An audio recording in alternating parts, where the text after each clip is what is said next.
back. Now, the University of Namibia, UNAM, has taken the decision to close all its regional centers.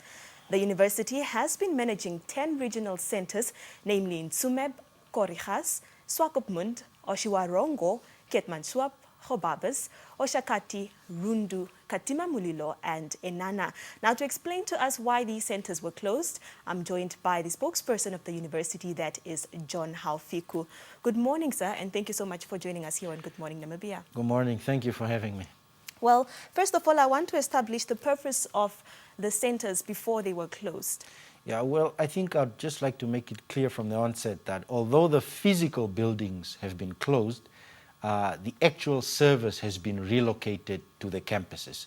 So I think there's a little bit of a misunderstanding because people feel since we're closing the physical building that perhaps we're closing the service offered. But the services have actually been relocated to the nearest campus. Now, back to your question of what actually happened at these regional centers. So these regional centers were particularly a sort of support space for students who are doing distance education. Now, distance education is quite different from online education. Online, you get a virtual e-campus where you can do everything you would normally do at a physical campus. But the history and legacy of distance education was that you get correspondence. You get emailed a booklet that walks you through how to do this course with set deadlines for assessment. So you physically had to go somewhere to pick up your pack. You physically had to go somewhere to borrow the prescribed books. You needed to physically go somewhere to maybe use the internet or write an exam, for example. So that's what these centers were really used for.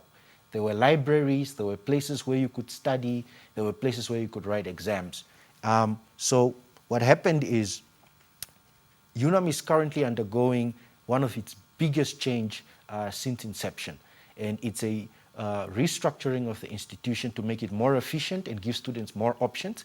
But another key aspect of that restructuring is business process reengineering, where we are looking at how we can offer better value to students by improving our systems. Now, one thing I want to tell you is that distance education is quite inferior to online education. The reason being that with distance education, we had to physically print stuff and send them to students, which can become its own nightmare depending on where the student is located. Now, with the relocation of these centers to campuses, we are saying that students should go online to study and no longer on distance. What's the advantage of this? Well, the first advantage is that by being an online student, you can actually access class much the same way that a full-time student would, as opposed to having a booklet that guides you through the course and only being assessed by tutors. Now you have access to the same lecturer who's teaching a full-time course while you are an online student. And this is really what's happening at UNAM. We are doing away with distance education. We are saying that there aren't two students, there is one student. And whether they are studying full-time or from home, they should get the same experience.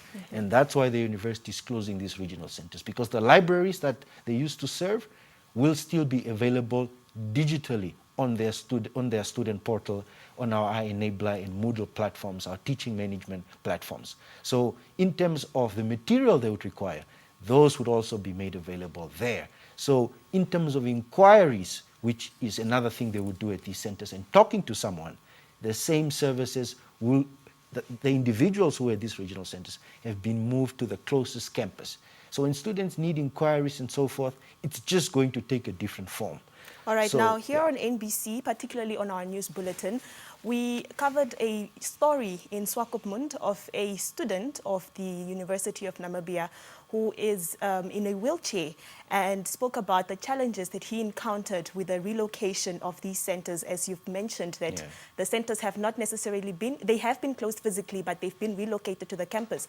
And the campus there being only in Hantis Bay, the student was complaining about the distance that he has now to travel to receive the assistance that he needs in Hantis Bay instead of receiving it in Swakopmund where he resides. And that is the challenge of time and the challenge of the physical mobility due to his condition.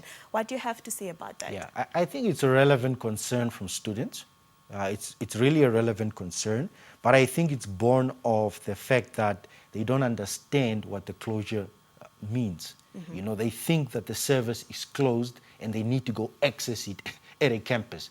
When we say these services have been relocated to the campus, we really mean the physical person who was there is now serving from the campus.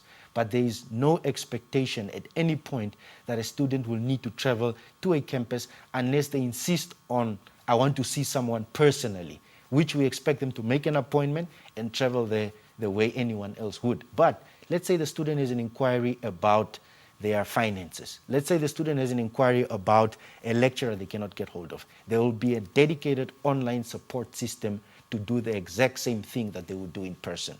So if they wanted a meeting with their tutor, it will be arranged. The university has a big Zoom account and it has this help chat platforms on the teaching management software. So we think that we haven't started with the academic year yet. We just closed the centers end of January. So we understand where these concerns are coming from.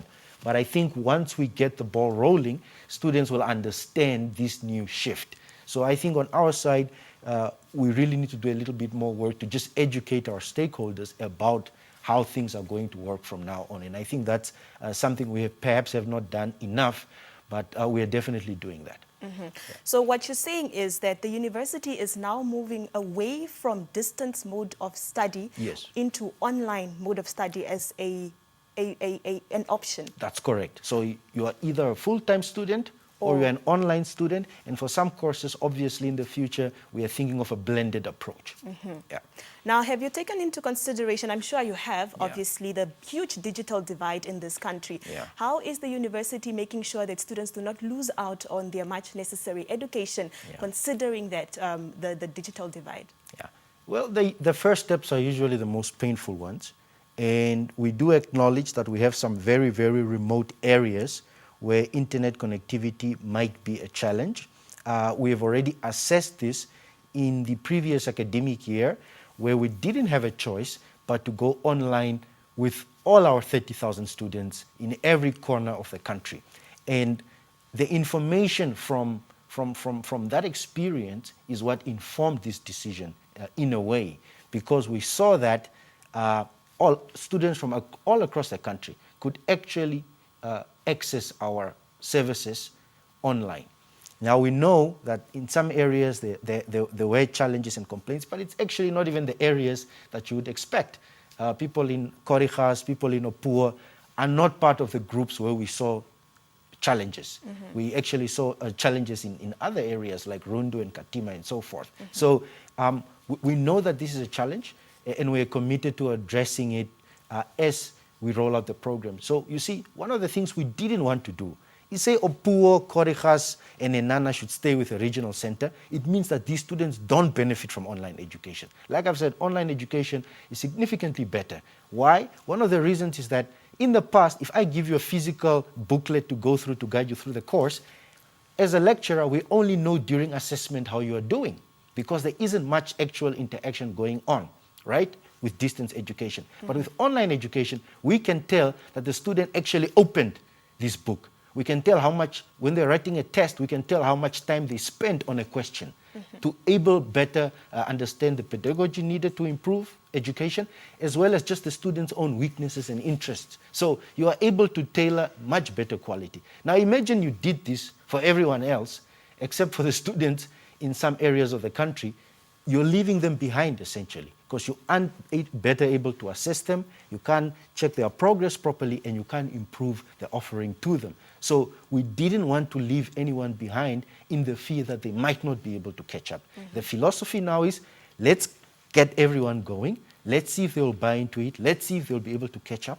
And by the way, some of the biggest fears are, we used to go there to access good internet for those who perhaps don't work. And by the way, most of our previous distance students were employed, meaning they work at a government office somewhere and so forth. So they generally had access. These aren't typically your first years who do these courses. It's usually mature students. So, but what we're trying to do is, let's get the ball going, see if there are struggles. We are still in a position, if a certain faculty says we need a physical exam for this cohort, we are still able to rent a building or whatever for the purpose of that exam. But it still saves us costs instead of having a center the whole year throughout that is not being utilized because we've gone online. And that's really the rationale of closing the physical spaces, some of which we own, by the way, and repurposing them for something that will give better value to the university. Yes, and then that was also going to be my next question in what then happened to the staff. Yeah. You mentioned that the physical building is closed, but the staff is it all the staff that is moved to the campuses? Yeah. Yeah, so no one has lost their job? No staff, and I'd like to reiterate this again. We probably haven't said this enough in our communication, but no staff have lost their jobs. There are many more changes that are coming. We are merging faculties, the university is merging research centers, administrative centers, and in this whole restructuring process, meant to re-engineer the university, restructure, improve processes, isn't going to have a loss of job for anyone. All right. Yeah. Now, my final question on the centers particularly is the issue of assessment. You did mention that in a case where physical assessments will be necessary, there will be a way that the university will make it happen. That's correct. But does this mean that there will be physical assessments needed or to be conducted, or will all assessments only take place online? Yeah. Let's say 99% of the assessments will happen online. That is the intention. And then how do you take into consideration the issue of integrity? To be honest with you, you'd be surprised what we can do online. What lecturers are doing is, in the past, in traditional physical assessment, you have one question paper for everyone. And then you have someone supervising, make sure nobody cheats. But online, you give timers per question. You also vary the question, meaning question 1 for student 3 and student 4 will not be the same. So because we picked up these things. So if students try to cheat, try to copy and send, the questions won't be the same. Yes, the answers won't be the same. In a scenario where student 1 is sitting writing her test that is obviously not similar to student 2, but student 1 is sitting with her notebook, copying directly from her notebook. Yeah, well, again, because it's online, we factor that into the equation. So you don't ask questions that require a student to regurgitate information. You ask questions that require students to apply their knowledge. So this is higher order thinking skills according to Bloom's taxonomy. Yeah. So it's not question of where is Namibia located and you're checking it somewhere. All right. All right. Thank you very much for clarifying that matter, Mr. Haufiku. Now, I'd like us to move away from the issue of the centers. There is a new curriculum that now makes sure that grade 11s and grade 12s, a new curriculum where a student can complete their year of study in either grade 11 or grade 12. How has the university taken this into consideration? All right, so I'm not really at liberty to go into the UNAM stance on the grade 11s, on the AS levels and the ordinary level, because we'll be having a press conference tomorrow because there's been a lot of misunderstanding around the topic. But what I can say on this show is we're having a press conference tomorrow at around 10 o'clock at the University of Namibia. Would really want to dissect and analyze this issue and explain to everyone why the University of Namibia is taking this position that it has taken. But overall, what I will say is people shouldn't be focusing on asking why are higher education institutions like UNAM not taking grade 11.